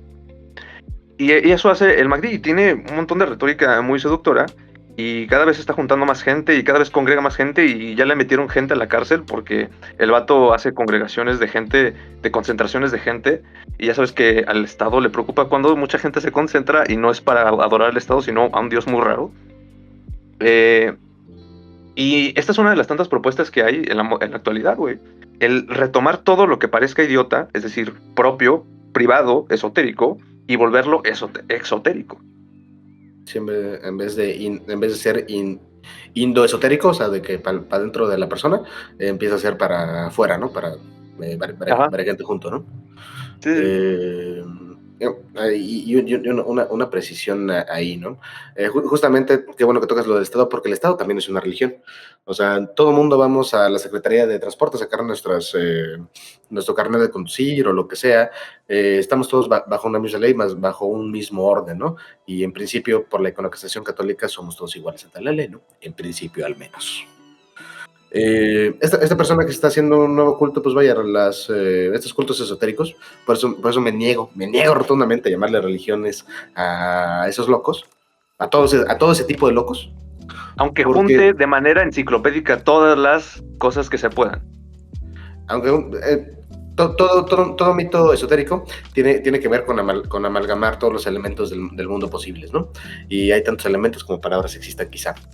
En ese sentido, siguiendo la pregunta, el que se dice espiritual y no religioso, justamente está diciendo eso. Dice, no, yo no soy católico porque me caga mi abuela, güey, y me caga ese desmadre. Yo ahora soy como dice el camarón, yo soy taoísta, o yo soy musulmán, o yo soy, no sé, pastafarista, o de esta cosa de aquí en México está pegando mucho el satanismo y luciferismo y las cosas del palo mayombe y todo eso. Sí, cada quien tiene su burro. Al final se vuelve una elección. Así como eliges detergentes en el supermercado, parece ser que también puedes elegir, como se dice, religiones, porque hay un gran mercado de cultos esotéricos a los cuales puedes atenderte. Quería hacer un apunte. Yo que estudié administrador y eso me hace súper poderoso, quería explicar cómo de parecido es la gestión de los grupos. ¿En qué consiste el método administrativo? Dicho rápido y mal, hay un grupo que hace algo, y ese grupo que hace algo, lo único que hace el administrador es generar un manual. Es decir, un libro donde se recopila el conocimiento formal de lo que sea que haga esa organización. Si lo ven, los cultos esotéricos básicamente es eso, pero en vez de ser como científico objetivo que pretende la administración de, a ver, aquí solo vamos a explicar lo que pasa para todas las personas que producimos llantas o que vendemos viajes o que hacemos podcast o lo que sea, se hace un documento que recopila el conocimiento necesario de esas personas. ¿Para qué? Para gobernarlos a todos. Así como un anillo que los gobierna a todos, el manual de operaciones de la empresa es un manual para gobernarlos a todos. Así, pero solo en ese claustro de la vida que es la producción y la administración. Las pretensiones de estos cultos esotéricos / sectas es justamente un manual de operaciones que no solo hable del modo del trabajo de las personas, sino de la vida total de las personas. Es decir, una biopolítica de manual, Padre Santo. ¿Cómo ves? O sea, no es muy diferente a un esotérico, güey. El trabajo que hacemos con los administradores respecto al esotérico es técnicamente el mismo. Las emisiones son simplemente diferentes. Yo me contento con que la gente llegue a la hora que tiene que entrar y haga las funciones que tiene que hacer en la empresa para que la empresa siga haciendo lo mismo. Esos güeyes quieren cuidar que te piques o no te piques el culo, que tengas o no sexo con una o varias personas, que vayas los domingos a misa, no sé. Ellos quieren gobernar la totalidad de tu vida. Yo solo quiero gobernarlos en la parte en la que trabajan con un fin racional, que es que pues, produzcan lo que sea que la empresa necesita. Es lo ¿Tú mismo, cómo pero ves, las Camarón? emisiones son diferentes. Yo no estoy de acuerdo en eso. Creo que si bien funciona como cualquier grupo de gente que se junta y pueden hacer una práctica, ya sea trabajar o ir a la iglesia, o asistir a la cancha juntos, somos sectarios, seres sociales por naturaleza, sí me parece que en lo esotérico operan otras cosas que no necesariamente tienen que ver con eso. Por ejemplo, lo simbólico. Creo que el símbolo es un elemento que lo encontrás en el desarrollo del esoterismo y no necesariamente en lo esotérico. En lo esotérico El, quizás se el símbolo, manifiesta, pero no llegas ni siquiera a atravesarlo. Y el símbolo, ante todo, es una puerta. Es el una símbolo puerta que te también permite... El símbolo también opera en las empresas. El logo de la empresa es un símbolo tan símbolo como cualquier otro. Las iconografías de los sistemas con los cuales trabaja son simbólicos también. O sea, la gestión simbólica, Sí, es más, no sí, solo también las hay, sino que es necesaria para la administración de cualquier grupo de personas. está bien, pero estamos hablando de un lenguaje perceptual. En cambio, el símbolo no es que no necesariamente siempre está unido al signo y al significado, sino que en el carácter esotérico te permite atravesar eso para llegar hacia algo que no necesariamente es eh, legible o sensible. Te pongo un Entonces, ejemplo. el Ya plan que de vida y carrera mencionabas, es también una cosa aspiracional que nunca está precisamente hecho. O sea, todo el mundo, se supone que en una empresa cualquiera, en tanto que tú trabajes, tendrás un crecimiento de algún tipo. ¿Qué características tendrá ese crecimiento? Pues bueno, puedes decías tu aspirar a un manual, puesto u otro, ¿no? En un ¿cierto? manual. Ajá, sí, en un manual de operaciones. Sí, O sea, sí, sí. sí hay una tercera cosa a la cual llevar, ¿no? Al final, cualquier persona que pase por un culto de estos esotéricos busca algún tipo de transformación, ¿no? Sí, pero no necesariamente seguís un manual. Si bien hay un camino para seguir, ya está la experiencia propia como el principal camino. Te pongo un ejemplo muy, muy, muy boludo. Por ejemplo, este chamanismo malentendido de Castaneda y demás. El tipo se pasa haciendo libros de cómo hacerte pases mágicos y toda esa parafernalia de comunicarte con las entidades, con tu animal interior, etcétera. Los chamanes por ahí de la selva, las personas que tienen otro nombre porque también chamanismo no está del todo bien dicho, los tipos sí concuerdan en algo, que si bien el camino del chamán o del brujo es justamente salirte de ese camino, o sea, hacer tu propio camino, lo cual no quiere decir que dejas de ver el camino que está al lado tuyo. Eso simplemente es la puerta, es el símbolo que te va a permitir atravesar y transitar a una región en la cual ya no encuentras cosas que necesariamente sean legibles. Y si algo no es legible, ¿cómo lo traducís? ¿Cómo lo llevas hacia algo cómo escribís eso en el manual?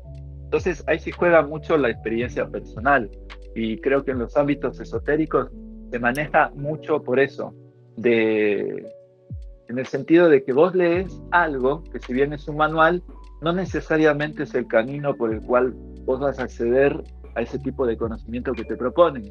Simplemente es una guía, pero hacia dónde vas, quizás no encuentras las palabras para describirlo. Y eso, eh, no sé si en las religiones del libro, que es como las que más tenemos acceso nosotros por ser occidentales, eh, se sale. Quizás todas estas pseudo sectas o grupos esotéricos, espirituales, creo que se basan o tienen como modelo mucho las religiones del libro. Entonces sí funciona esto que hablamos. O sea, es un equivalente de decir, encontramos el manual para hacer esto y nos encontramos con lo inefable, lo sagrado, que que puede ser una experiencia de gritar un gol en la cancha, como una experiencia de que si seguiste manual, sos ascendido en tu empresa. Pues, recoaching, ¿no? ¿Viste cómo es el coaching? Que te dice, no, vos tenés que ser afirmativo y los objetivos son estos, y avanzás y ya estás en otro nivel y bla, bla, bla. Creo que funciona mucho en esta lógica de seguir un manual. Pero, sí, el coach motivacional hace las mismas funciones que cualquier padre de iglesia o cualquier imán, ¿no? Sí, yo creo que sí. Por eso digamos, en ese nivel yo creo que, o sea, sí estoy de acuerdo en lo que mencionabas vos, que ahora cualquier cosa puede ser una religión. Creo que sí, en ese sentido sí.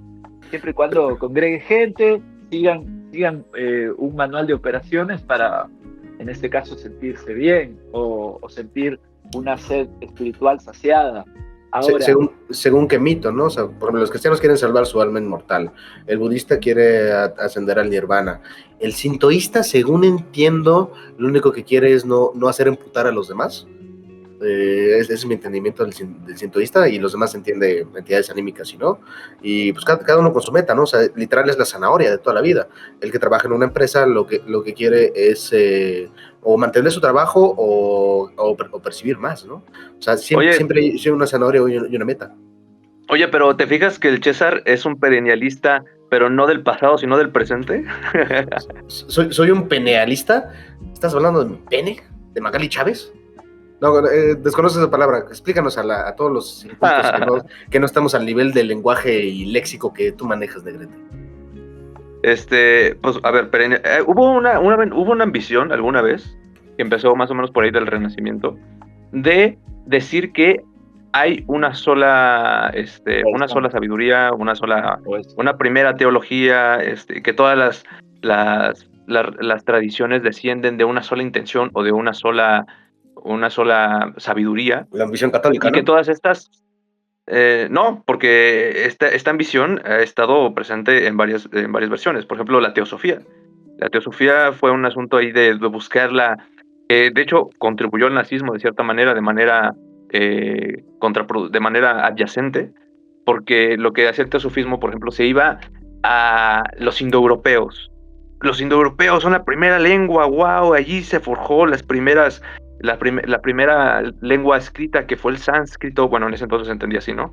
El sánscrito que dio las primeras leyendas, y por lo tanto allí viene la primera filosofía. Entonces los indoeuropeos, y por tanto los arios, y por tanto viva Alemania, y de repente se degradó bien cabrón, ¿no?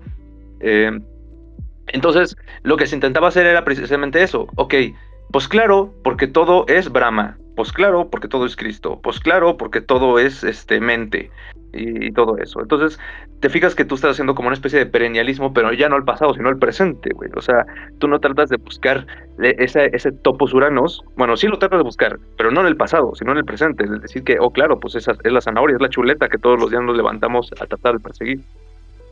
Pues es que al final quiero atender desde una perspectiva sociológica, es decir, si opera así de alguna manera con unas condiciones, pues siempre se puede describir científicamente de la misma manera, o más básicamente con los mismos elementos, ¿no? O sea, queriendo teorizar, ¿no?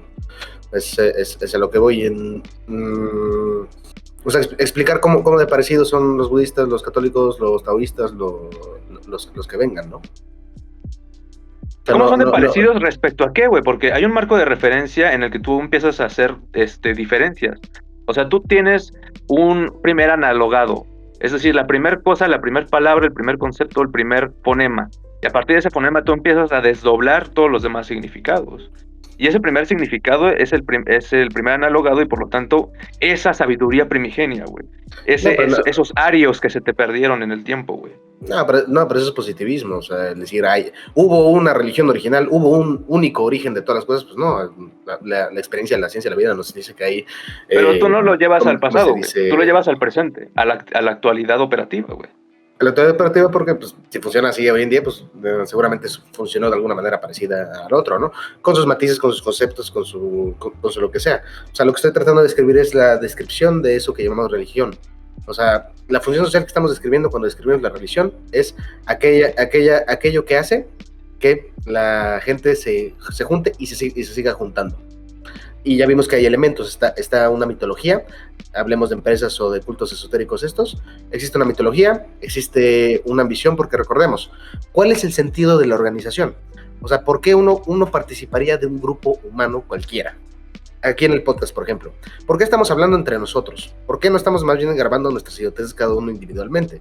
Porque en tanto que platicamos entre nosotros, generamos algo más interesante de lo que realmente podríamos desdoblarnos nuestros juntos. Cualquiera que participa desde una lectura del poder, cualquiera que participa en una organización es para maximizar sus capacidades.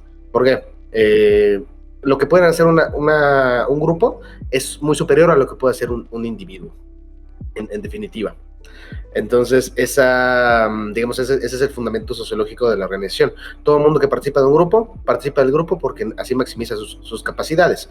Pero para participar de un grupo hay que adscribirse. Para adscribirse hay que hacer una serie de concesiones con el grupo, es decir, limitarse a algo. Hay un sacrificio para acceder la individualidad. Exactamente, para escindir de la individualidad y participar de las capacidades organizacionales o las capacidades de la organización, que tiene que ver con hacerse de recursos, que tiene que ver con todo eso. Tenemos que escribirnos. Para escribirnos tenemos que atender a un mito, atender a rituales, atender a una serie de sacrificios que nos permitan la inscripción y por ende acceso a la capacidad organizacional. Mira, para concluir esta parte, yo solamente dejo esta pregunta abierta, no quiero que la respondas ahorita. Pero si esas definiciones sobreviven a su propia crítica, es decir, si esas definiciones se autocritican con sus propios términos y sobreviven, sería interesante. Si no lo hacen, habría que verlo.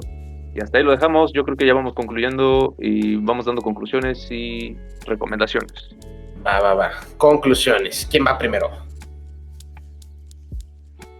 No se peleen, chavitos. Yo digo que el camarón, que es nuestro invitado de súper lujo, que vino aquí a iluminarnos y a contarnos del Tao en Argentina. Cuéntanos, ¿qué concluirías tú desde tu Tao? Por cierto, hay que explicarle al camarón. Al final de cada podcast hacemos una recomendación, no importa si tiene que ver con la temática del podcast o tienes que recomendar música, películas, libros, lo que sea con lo que estés obsesionado últimamente. Ahí también quiero que luego que me cuentes qué opinión te merece Xuanzi, pero bueno, si quieres eso igual después del podcast. Cuéntanos, camarón, cuéntanos. Bueno, a mí como conclusión me queda que es interesante el diálogo de ideas y de disciplinas para ver lo que está sucediendo hoy en día. Me parece valioso pensar, hacer sinergia colectiva y sobre todo no reafirmar sesgos, sino más bien ponerse en duda a uno mismo. Creo que eso es lo más valioso de cualquier charla, cualquier debate. Y luego, como recomendación, ¿qué les diría? Yo estoy últimamente leyendo muchas cosas del Zen. También en mi Instagram hago posts mucho de eso, sobre todo de arte Zen. Y me parece interesante porque también habla un poco de cómo ellos visualizan la religión en tiempo y espacio. Nosotros hoy hablamos un poco de perspectiva histórica también, ¿no? Siempre yendo a ver cómo era antes, cómo es hoy. Y al parecer a los tipos no les importaba mucho pintar. Hoy justo leía que uno de estos tipos que pintan ni siquiera son originales, sino que son la copia de alguien que lo hizo antes. Entonces, ¿qué quiere decir? Que los tipos no tenían una calentura histórica como la tenemos nosotros, de decir, a ver, cuál es el origen, de dónde viene, sino como que se preocupaban de que el sentido se mantenga. O sea, no se preocupaban de que digan, yo soy el autor de esta obra, sino que ojalá que pueda copiar tal cual lo hizo el que lo hizo en su momento, con ese sentido. Y pintaban esos paisajes locos y demás. Me llama mucho eso la atención y es de mis obsesiones. El librito que estoy leyendo ahora se llama El arte del Zen y es de un francés. Te lo recomiendo. El arte Zen se llama, no sé bien el autor. Quizás luego lo busque y se los paso. Lo pondremos en comentarios. Muy bien. Muchas gracias. Callito. Calle Slow, ilumínanos. Yo concluyo que